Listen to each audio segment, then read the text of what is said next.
Hi hello नमस्कार, कैसे हैं आप सब लोग। उम्मीद करता हूँ बहुत अच्छे होंगे और धना सरदार भी अभी तक तो अच्छे हैं। जी हाँ, दुआ तो यही है वो जल्द पकड़े जाएं और आप लोग सदैव खुश रहें, स्वस्थ रहें। खैर, आज की बात करते हैं। आज पुण्य श्लोक लवे शो में हमने क्या देखा। हमने देखा कि देवी अहिल्या बात करती है धनेश्वर से, पूछती है असली नाम पता बता दो, मगर वो नहीं बताता। बहुत कोशिश करती है मगर वो नहीं बताता। कहती है तुम खुद से दगा कर रहे हो, पाप कर रहे हो, किसी और की जगह आत्महत्या करना भी तुम्हें पता है पाप है और तुम वो काम कर रहे हो। कम से कम अपने परिवार के बारे में सोचो। वो कहते हैं मेरा परिवार भी नहीं है, कोई नहीं है मेरा। कहती है ठीक है कोई नहीं है, मगर कोई मित्र तो होगा, कोई दोस्त तो होगा। उसे कितनी ग्लानि होगी, उसके साथ क्या होगा बाद में जब लोग कहेंगे कि तुम एक देशद्रोही के दोस्त हो, उसके समधी हो, उसके रिश्तेदार हो, कोई तो होगा तुम्हारा। वो बहुत व्याकुल हो जाता है और कहता है छोटी रानी साहिब आप यहाँ से चली जाइए, मैं ही अपराधी हूँ और मैं अपने किए की ही सज़ा भुगत रहा हूँ। देवी अहिल्या वहाँ से चली जाती है और फिर शारदा जो कि पास में खड़ी, शारदा से पूछती है क्या तुमने अच्छे से देख लिया। वो कहती है अच्छे से देख लिया, और ये इंसान मतलब इस नाम का तो गाँव में कोई नहीं है। हाँ, इस इंसान को गाँव में ज़रूर देखा है, एक दो बार ही देखा है शायद। कहती हाँ अहिल्या याद आ गया, जब मैं कुमकुम हल्दी का न्योता देने गई थी तो साहूकार के घर से मतलब इसको निकलते देखा था। तो उस साहूकार से पता चल सकता है, इसके घर से मतलब कुछ ना कुछ मिलेगा। ठीक है। वो कहती है मैं तो जा नहीं सकती तो मैं क्या करूं। तभी पीछे से बोलते हैं तो जी कहते हैं मैं चला जाऊंगा। और वो कहते हैं मतलब उनको देख के देवी अहिल्या मुस्कुराती है, खुश हो जाती है अपने भाई को देख करके। और वो कहते हैं तुको जी कि मैं हालांकि कल मुहिम पर निकलना है, लेकिन उससे पहले मैं तुम्हारा ये काम तो कर ही सकता हूँ अहिल्या। और फिर बात होती है सुबह। जी हाँ, भोर हो जाती है।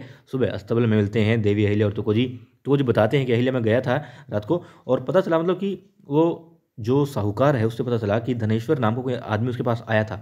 ज़मीन के सौदे के बारे में बात हुई है, लेकिन ताज्जुब की बात यह है कि उसने वहाँ भी नाम अपना धनेश्वर बताया है। हाँ इतना है, उसने जो पता बताया है वो गांव का नहीं है, वो गांव से मतलब बाहर का किसी दूसरे गांव का है। तब देवी अहिल्या कहती है ठीक है, तो तुको जी मैं तो कर सकती हूँ ना, मतलब धनेश्वर के असली परिवार वालों को उसके असली पते पर मैं जो मकर संक्रांति का तिलकुट है वो तो दे सकती हूँ ना। कहते हाँ ठीक है। अब दूसरी तरफ चिंतित हो रहे हैं धना सरदार। उन्हें लग रहा है कि देवी अहिल्या आ गई है और वो भैरव जी से बात कर रहे होते हैं। कहते हैं कि देवी अहिल्या लौट आई हैं और शुरुआत से ही जिस दिन पहली बार धनेश्वर को दरबार में पेश किया था उस दिन से उनको यकीन नहीं है उसकी बातों पर, तो वो कुछ गड़बड़ कर सकती हैं, हमारा भेद खोल सकती हैं। तब भैरव जी कहते हैं कोई दिक्कत नहीं है, मैंने धनेश्वर को इतना समझा दिया है कि राजा रानी जो होते हैं वो अपने काम से काम रखते हैं, आम इंसान से उनको कोई मतलब नहीं होता। फैसला सुना दिया और बस बात खत्म। तो असली जो ताकत होती है वो तुम जैसे इंसानों में है, तुम जो पहचान बताओगे वही है, और तुम अपने परिवार के बारे में सोचो तो बस हमारा भेद खुल ही नहीं सकता, आप चिंता मत कीजिए। फिर उसको पैटर्न में पोटली देते हैं धना सरदार, कहते हैं ये धनेश्वर के घर पहुंचा देना, मतलब कि धोंडीबा शिंदे के घर उसके लिए है बकाया उसका। और वो कहते हैं कि ये लो खत लो और मेरा एक काम करना, ये कल गुनू जी आ रहे हैं तो मार्ग में उसको सबसे मतलब पहले ये पोटली दे के उसके घर में, फिर तुम गुन्नू जी को ये दे देना, हमारा संदेशा है और याद रखना अच्छे से सिर्फ उसे ही देना। अब ये बात रात को हुई थी उन दोनों की, और सुबह वो पहुंच जाता है धोंडीबा शिंदे यानी कि धनेश्वर के घर पे। उसकी पत्नी को धमका रहा होता है, साथ में पैसे दे रहा होता है और कहता है उसकी पहचान मत खोलना, मत बताना कि वो धनेश्वर नहीं कोई और है, और ये लो तुम्हारे पैसे, और अब वो सूली पर चढ़ेगा मगर तुम्हें कोई फ़र्क नहीं पड़ना चाहिए और हमेशा ये राज राज ही रहेगा। वो कहती है हाँ ठीक है।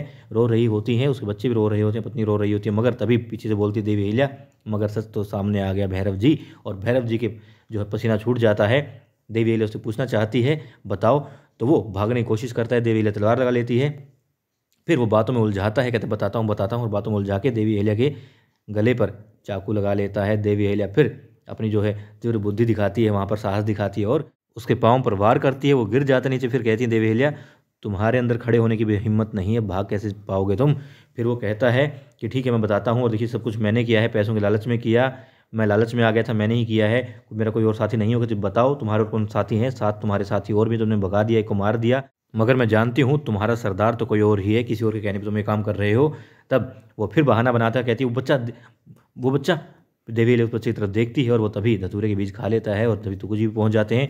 तुको जी कहते हैं इसे क्या हुआ। वो कहती है धतूरे के बीज खा लिए क्योंकि भाग सकता नहीं था, तो इसने भी आत्महत्या कर ली।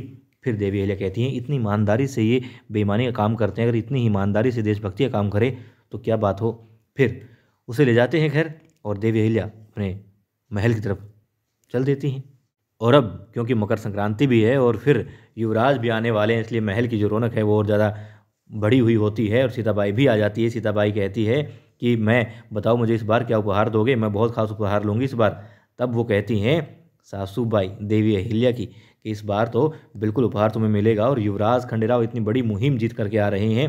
तब वो कहती हैं कि द्वारकाबाई साहब गुन्नू जी भी तो थे, और वो कहती हैं सासूबाई देवी अहिल्या की कि वो तो एक सैनिक के रूप में थे। फिर अपना समूह हो जाता है दोनों का, माँ बेटी का, सीताबाई और द्वारकाबाई साहब का। फिर वो वहाँ से चली जाती है कोई बहाना बनाकर काम का, और गोदमबाई सरकार उनको देखती है कि समझ जाती है हाँ मन में क्या चल रहा है। और अब सीताबाई पहुँचती है द्वारकाबाई साहब के साथ में हरकुबाई के पास में, जहाँ रकमाबाई भी होती हैं, और पूछती है देवी अहिल्या कहाँ है। तो हरकुबाई कहती है मालूम नहीं। फिर कहती है तुम्हें तो पता होगा, तुम्हें तो हर बात पता होती है उसकी, तुम्हें तो बता के जाती है। फिर वो कहती इतना पता है किसी की मदद कर रही होगी। हाँ गई तो यहाँ से मतलब इसलिए थी कि गांव में मकर संक्रांति का दान कराए। हाँ हो सकता है इतनी देर हो गई तो जरूर किसी ना किसी की मदद ही कर रही होगी। फिर द्वारकाबाई साहब कहती है जब भी वो किसी की मदद करती है मन ही मन कहती है तो हमारे ऊपर गाज गिरती है, मतलब कोई बड़ा खेल ना हो जाए हमारे साथ फिर से। और फिर वो कहती हैं अक्का साहब को तो अपने युवराज की पड़ी रहती है और इन्हें देवी अहिल्या के अलावा कुछ नहीं दिखता, हम जाएं तो जाएं कहाँ।